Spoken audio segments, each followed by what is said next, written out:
धर्मानुरागी सत्संग प्रेमियों, सदगुरु के प्यारे भक्तों, भक्तिमती माताएं एवं बहनों, फूल के समान खिले हुए नन्हे नन्हे बालकों और युवा साथियों, बड़ी खुशी की बात है कि आज मैं बहुत दूर से, कम से कम 2000 किलोमीटर की यात्रा तय कर माया नगरी मुंबई पहली बार आया हूं और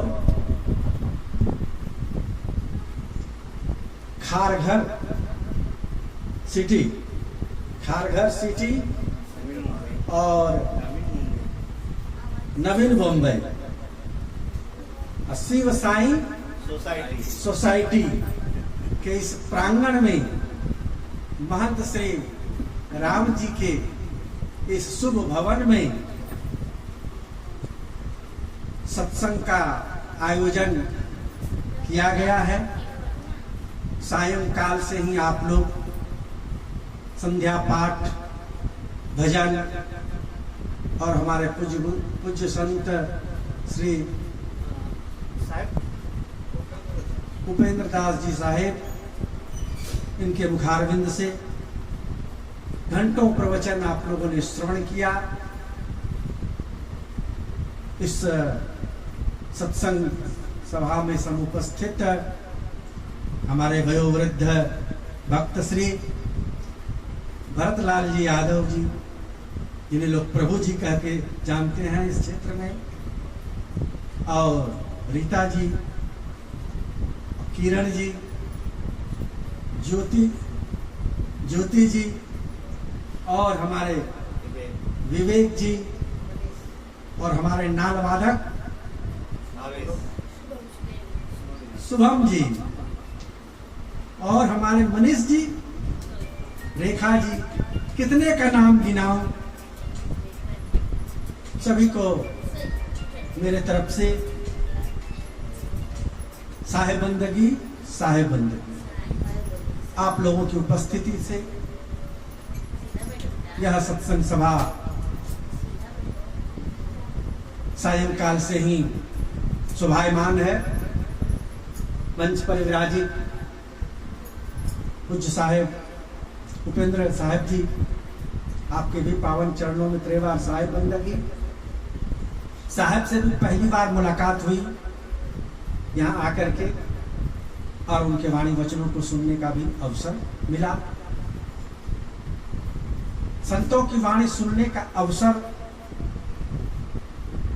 बहुत कम लोगों को मिलता है, बहुत कम लोगों को मिलता है संतों का दर्शन और संतों की वाणी सुनने का। साधु नाम दर्शनम पुण्यम तीर्थभूता ही साधव काले न फलती तीर्थम सद्यः साधु समागमः। संत महापुरुषों का दर्शन पुण्यकारी होता है। साधु नाम दर्शनम पुण्यम, संत महात्माओं का दर्शन ही पुण्य देने वाला होता है। तो आप लोगों ने संत महापुरुषों के दर्शन लाभ लिए और उनके वाणी वचनों का भी लाभ लिया। इसी बीच थोड़ा मुझे भी कहने का अवसर मिला है। साहब ने तो बहुत सुना ही दिए, जीवन का जो सार चीज है साहब ने आप लोगों को सुनाया। पहले तो दुख के संबंध में साहब ने सुनाया। संसार में बहुत प्रकार के दुख है, बहुत दुख की खानी, तब बचियों जब रामही जानी, पूरी व्याख्या साहब ने सुनाई। वास्तव में दुख का कारण, जो मूल कारण है, उस मूल कारण को जानना समझना जरूरी है। और जानने समझने का जगह कौन सा है? सत्संग, अमृतमय सत्संग। सत्संग में अमृत की वर्षा होती है। वो अमृत क्या है? ज्ञान की चर्चा, ज्ञान की जो बारिश होती है वही अमृत है। तो संतों के संग में, महापुरुषों के संग में ज्ञान की चर्चा, जिस व्यक्ति को सुनने का सौभाग्य मिला वो समझो महासौभाग्यशाली है। आप लोग जितने यहाँ बैठे हो ना, सब सौभाग्यशाली। संतों के दर्शन भी मिल रहे हैं और उनके वाणी वचनों को सुनने का अवसर भी मिल रहा है। साहब सतगुरु कबीर साहब की वाणी है बीजक में, कबहु न भयहु संग और साथा, ऐसा ही जन्म गमायो हाथा, बहुरी न पहियो ऐसो थाना, साधु संगत तुम नहीं पहचाना, अब तुर होई नरक महवासा, निस दिन बसहु लवारक पासा, जात सवन कह देखिया कोई न करे विचार, चेतवा हो तो चेत ले नहीं तो दिवस परत है हार। शायद में कितनी अच्छी बात कही है। संतों के मुखारविंद से जो वाणी निकलती है, आप लोग देखो ऑनलाइन भी पढ़ाई करते हो कि नहीं?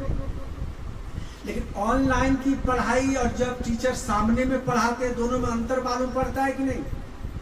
मालूम पड़ता है। ऑनलाइन की पढ़ाई उतनी समझ में नहीं आती है, और टीचर जब सामने पढ़ाते हैं ब्लैक बोर्ड पर बता करके, जब तुम नहीं समझते हो तो उसको बार बार पूछते हो, यह है ना? उसी प्रकार से संत आमने सामने हो, गुरुजन आमने सामने हो, तो उनका प्रवचन सुनना, उनकी वाणी को सुनना, और टीवी पर सुनना, मोबाइल पर सुनना, दोनों में अंतर है। दोनों में अंतर है। वही अंतर है जो ऑनलाइन की पढ़ाई और ऑफलाइन में भी तो लोग उसी को फिर पढ़ते हैं न, टीचर के सामने आमने सामने जो पढ़ाई होती है। इसलिए जब अवसर मिले, ये अवसर बार बार नहीं मिलता है। संत महापुरुषों के सानिध्य में बैठकर संतों की वाणी सुनने का अवसर ये बार बार नहीं मिलता। यदा कदा कभी कभी साल में यदि एक आध बार मिल जाए, 2-4 बार मिल जाए, हो सकता है कि हमारे महंत श्री राम जी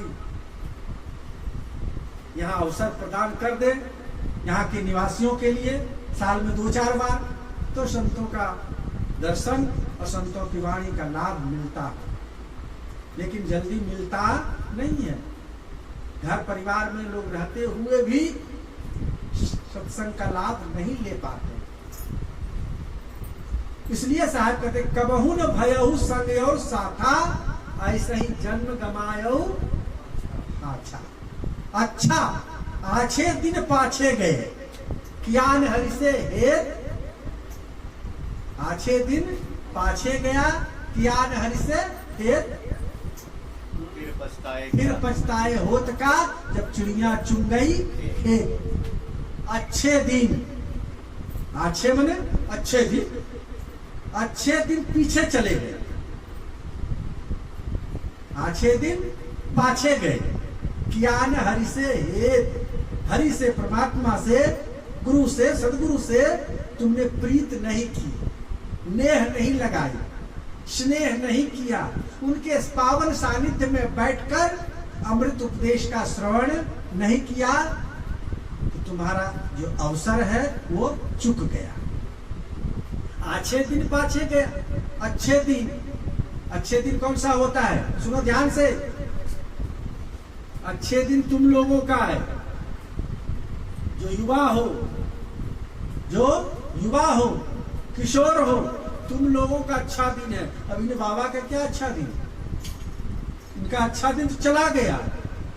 अच्छा दिन उन्हीं का होता है जो काले काले घुंघराले बाल वाले होते हैं। काले काले घुंघराले जिनके बाल होते हैं, जिनके चमड़ी में झुर्रियां नहीं पड़ी है, जिनके चमड़े में झुर्रियां नहीं पड़ी है, जिनके ठौने क्या कहते घुटने में प्रॉब्लम नहीं हुआ है, जिनके कमर में प्रॉब्लम नहीं हुआ है, उसी का अच्छा दिन है। जिसके घुटने में प्रॉब्लम हो गया, कमर में दर्द हो गया, तो ध्यान लगेगा क्या? बैठ पाएंगे ध्यान में क्या? ध्यान पूजा नहीं हो पाएगा। सत्संग में आप नहीं आ पाओगे। मानुष जन्म अनमोल रे, गाते हो ना भजन, सुने हो ना? मनुष्य जन्म अनमोल रे, माटी में ना रोल रे, अब जो मिला है फिर न मिलेगा, कभी नहीं कभी नहीं कभी नहीं। मनुष्य जन्म अनमोल रे, माटी में ना रोल रे, अब जो मिला है फिर न मिलेगा, कभी नहीं कभी नहीं कभी नहीं। मनुष्य का जन्म बड़ा अनमोल जन्म है। अनमोल मतलब जिसकी कीमत नहीं लगाई जा सकती, जिसकी कीमत नहीं लगाई जा सकती उसको अनमोल कहते हैं। अनमोल में और अमूल्य में अंतर होता है। अमूल्य मतलब जिसका कोई मूल्य नहीं है, अनमोल जिसका कि मूल्य लगाया ही नहीं जा सकता है कि कितने का है। तुम्हारा यह शरीर कितने का है, इसका मोल लगा सकते हो क्या? एक आंख की कितनी कीमत है? कितने में दोगे एक आंख? तुम नहीं दोगे, मुंह बोला देंगे तो भी नहीं दोगे। हैं? कितना कीमत है? कोई किडनी देगा, हार्ट देगा, एक हाथ काट के दोगे 50,000 में, 1 लाख में, 5 लाख में, 50 लाख में? इस शरीर का कितना कीमत है? इसका कीमत कोई लगा नहीं सकता। मनुष्य का जन्म बड़ा अनमोल कीमती है। इस मानुष जन्म को तुम बर्बाद कर रहे हो। ये तो कथा है, ये कहानी है, किस्सा है, तुम लोगों को समझाने बुझाने की। वास्तव में वो घड़ा कौन सा है? वो घड़ा हमारा ये शरीर है। वो घड़ा हमारा ये शरीर है। और वो जो लाल है ये हमारा उम्र है, हमारी ये श्वासा है, हमारी ये श्वासा है, हमारा उम्र है। इसको हम व्यर्थ में, इधर उधर की बातों में, इधर उधर की बातों में, काम क्रोध में, लोभ मोह में, खेलने कूदने में, 12 वर्ष बालापन बीत्यो। कभी साहब के भजन में है ना कि 12 वर्ष तक तो खेल कूद में बिता दिया। गुड्डी उड़ाने में, तुम लोग उड़ाया कि नहीं? गुड्डी उड़ाने में, गुल्ली खेलने में, क्रिकेट खेलने में, दोस्तों यारों के साथ इधर उधर गटर मस्ती करने में बिता दिया। कुछ पता ही नहीं चला। आई जवानी, माँ बाप ने विवाह कर दिया, माँ बाप ने विवाह कर दिया। बारात लेकर की, बारातियों के साथ समधी मिलने के लिए मतलब पिताजी चले, बेटे को वहां शादी करा दिया। बेटी उधर से बहू जब विदा होने लगी, बेटी वहां से, तो माँ से रोती है ना, माँ को पकड़ के रोती है, बहन को, सखी सहेलियों बहन को रोती है। दुल्हा बाबू क्या कहते हैं जानते हैं हम? दुल्हा बाबू हंसते हैं, दुल्हा बाबू हंसते हैं और दुल्हन उधर रोती है। तो उनके हंसाई को देख करके दुल्हन अंदर ही अंदर क्या कहती है? अच्छा अभी हंस लो, जिंदगी भर हम रुलाएंगे। अभी हंस लो, जिंदगी भर हम तुमको रुलाएंगे। और वही हाल है, जिंदगी भर गृहस्थी की जाल में जब एक बार लोग फंस जाता है, गृहस्थी की जाल में एक बार जब लोग फंस जाता है, फिर उससे निकलना मुश्किल हो जाता है। तो 12 वर्ष बालापन बीते और जवानी जो है, बालापन खेल कूद में गई, जवानी जो है पैसा कमाने में, बाल बच्चा पैदा करने में, उसको पढ़ाने में, लिखाने में, तैयार करने में, सब कुछ तैयारी करते करते करते आ जाती है बुढ़ौती। जैसे हमारे बाबा की आ गई वृद्धावस्था। अब क्या कहें? अब पैर लाचार, कमर लाचार, आंख लाचार। बाबा के अभी सही है, बाबा जैसे कितने बाबा हैं जो कि लाचार हो गए, तो जब सारी इंद्रियां काम नहीं करने लगती है तब पछताए होत का जब चिड़िया चुन गई। जब शरीर में ताकत था, आंख में ज्योत थी, कान में श्रवण शक्ति थी, मुख में बोलने की शक्ति थी, पैर में चलने की शक्ति थी, हाथ में कर्म करने की शक्ति थी, उस समय तो तुमने किया नहीं। ना तो संतों का दर्शन किया, ना तो प्रभु का भजन गाया, ना तो भजन सुना, ना तो तीर्थ यात्रा में गया, सत्संग में गया, ना तो हाथ से कुछ दान पुण्य किया। कहा जाता है यदि फैट बढ़ जाए, मोटापा बढ़ जाए तो क्या करना चाहिए? व्यायाम करना चाहिए। मोटापा बढ़ जाए तो व्यायाम करना चाहिए। और मन जब बढ़ जाए तब, मन जब बढ़ जाए तो ध्यान करना चाहिए। मन बढ़ जाए तो ध्यान करना चाहिए, क्योंकि मन कभी कहेगा ये होना चाहिए, वो होना चाहिए, वो होना चाहिए, वो होना चाहिए, लेकिन मन का कभी पूरा होता नहीं। जो 10 20 50 भये सब हो 1000 तो लाख मांगेगी, कोटि अरब खरब असंख्य पृथ्वीपति हो न की चाह जगे। कितना भी हो जाए धन दौलत, किसी का पेट भरता नहीं है, उसको कम ही लगता है।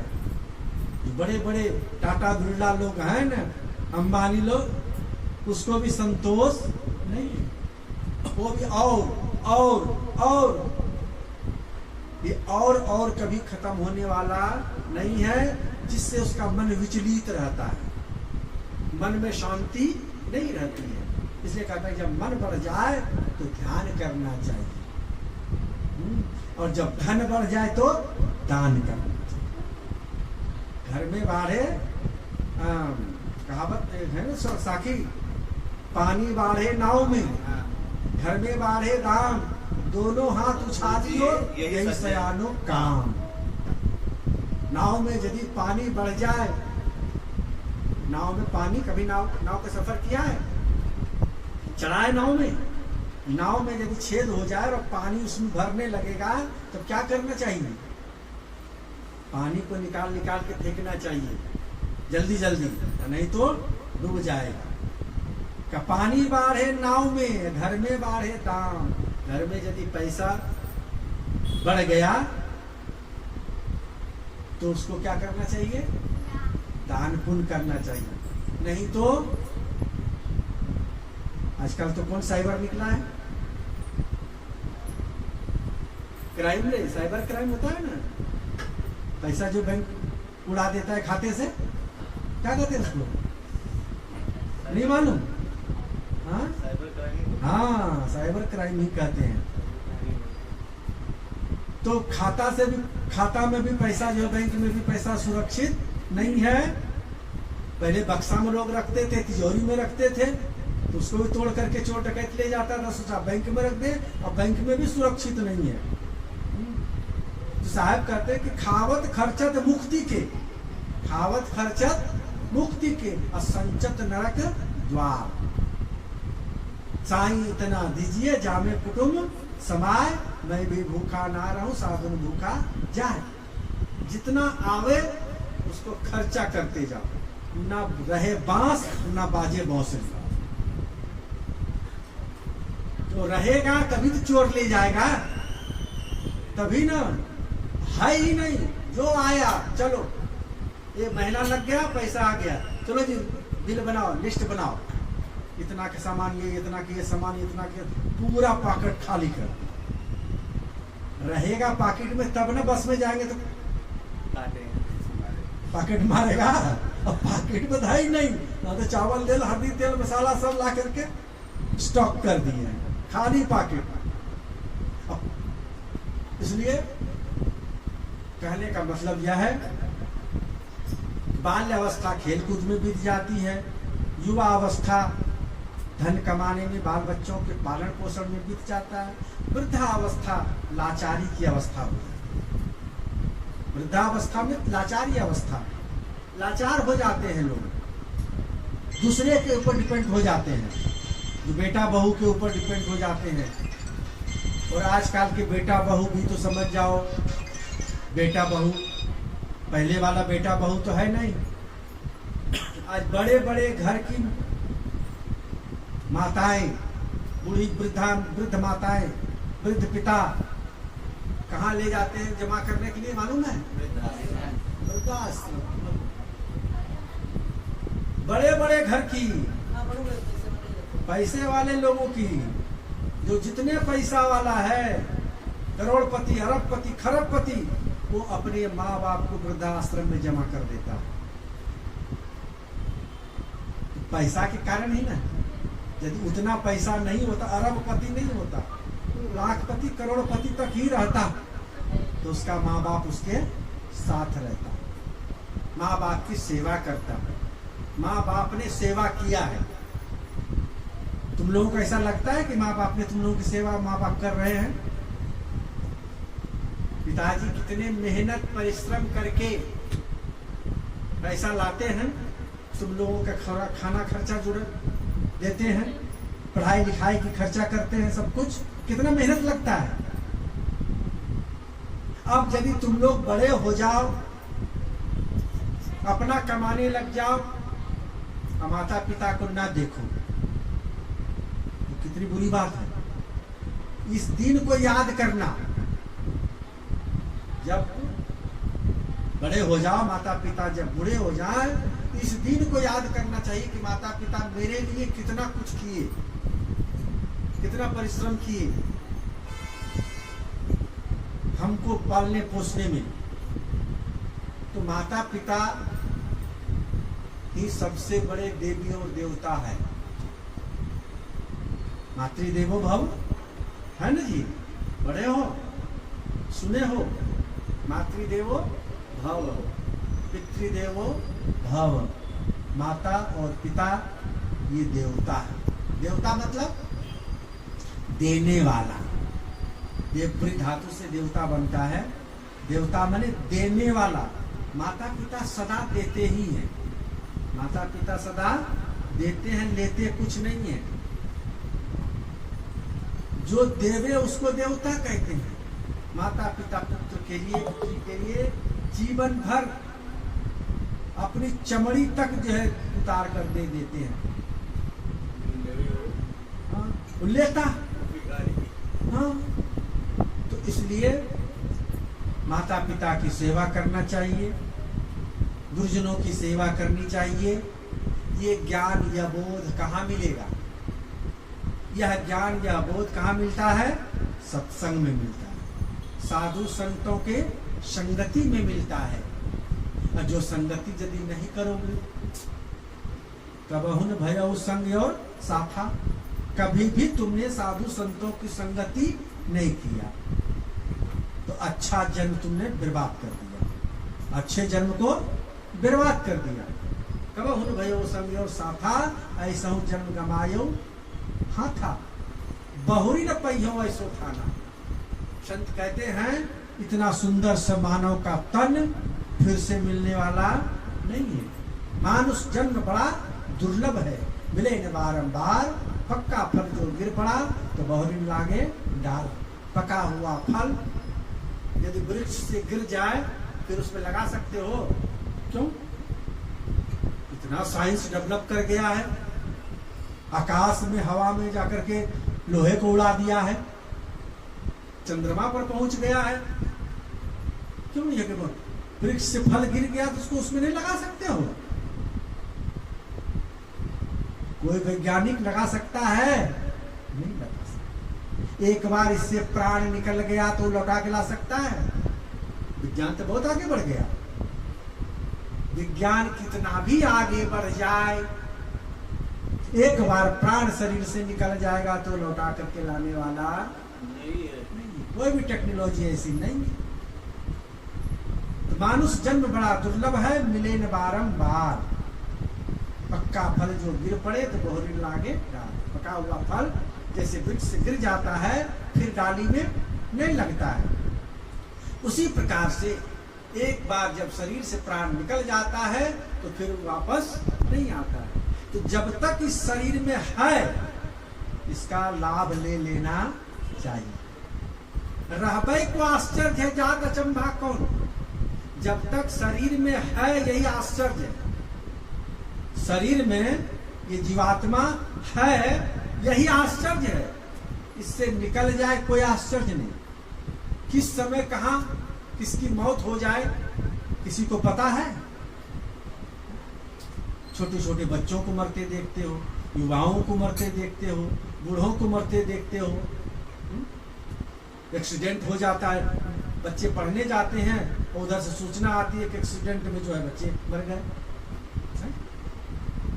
ट्रेन एक्सीडेंट, हवाई जहाज में लोग सुरक्षित रहेंगे, वहां जल्दी से पहुंच जाएंगे, हवाई जहाज जो क्रैक हो जाता है, पता है ना क्रैश।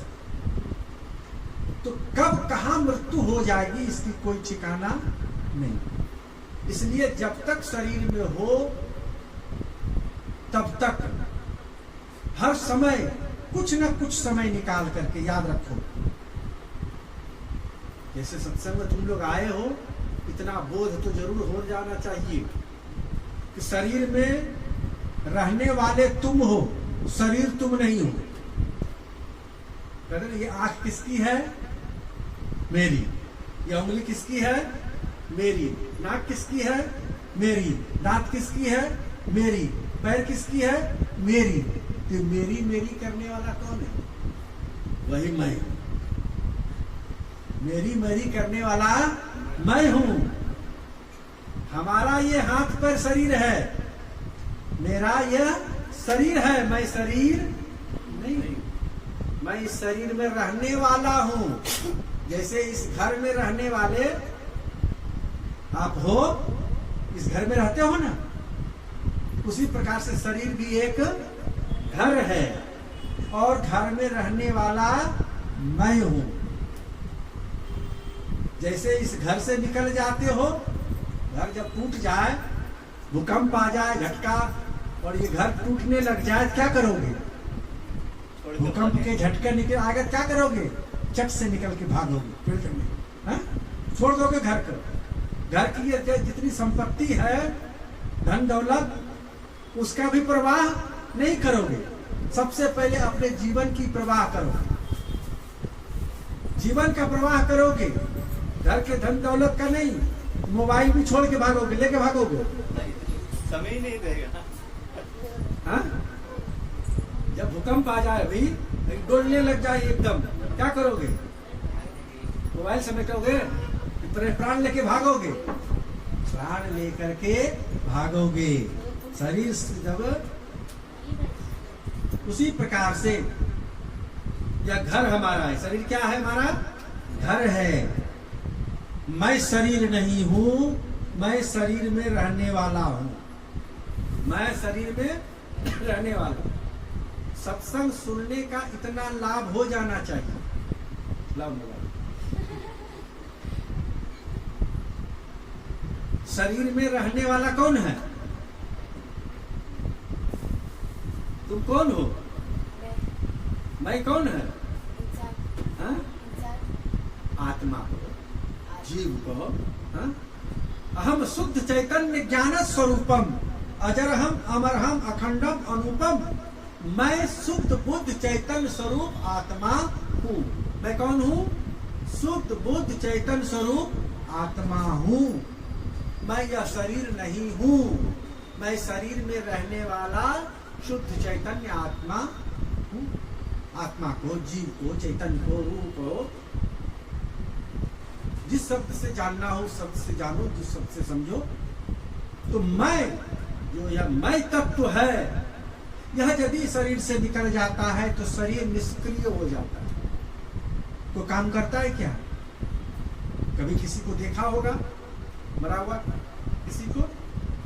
जब उससे प्राण निकल जाता है उसका शरीर निष्क्रिय हो जाता है। उसके शरीर में पुनः जो है यह आत्मा वापस नहीं आता।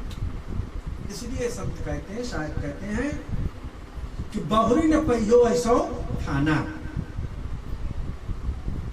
दोबारा पुनः यह शरीर इतना सुंदर मानव का तन मिलने वाला नहीं।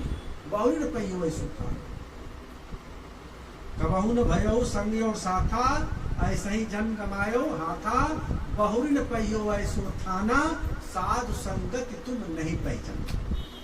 संत महापुरुषों की संगति को तुमने नहीं पहचाना।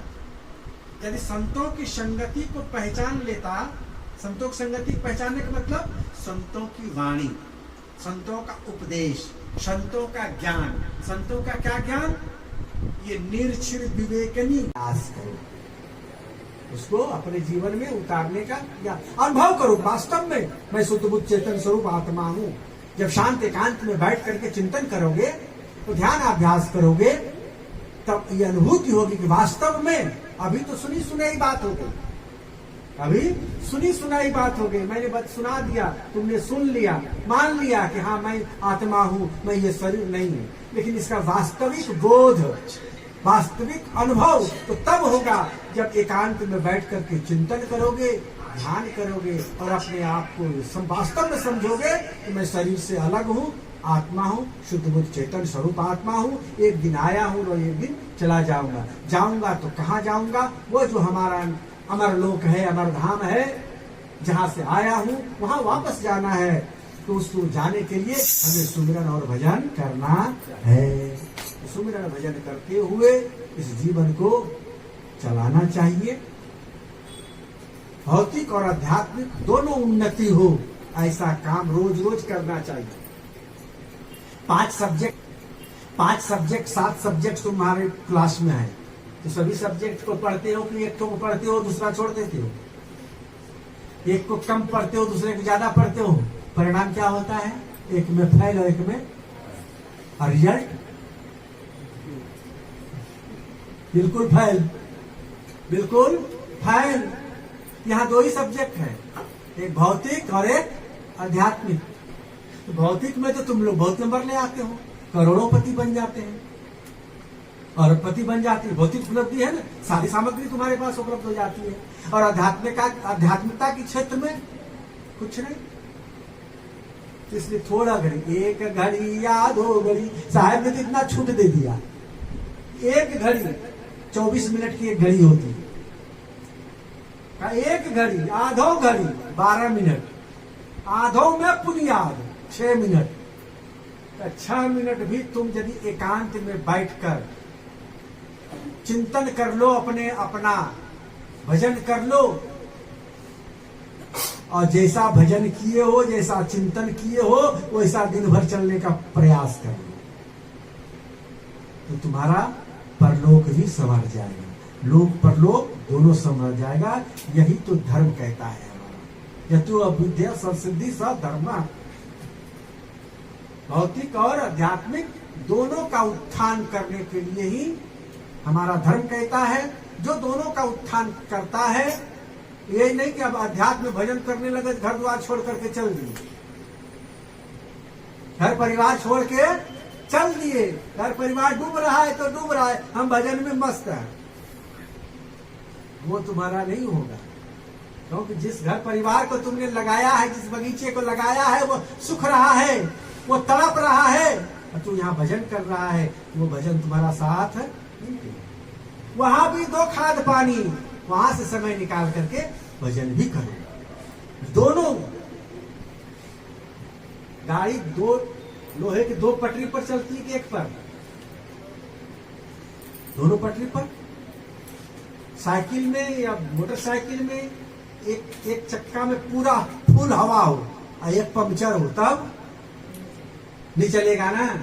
इसलिए आध्यात्मिक उन्नति और भौतिक उन्नति दोनों करते हुए जीवन यापन करने वाले का ही जीवन सफल होता है, नहीं तो सारा जीवन असफल में चला जाता है।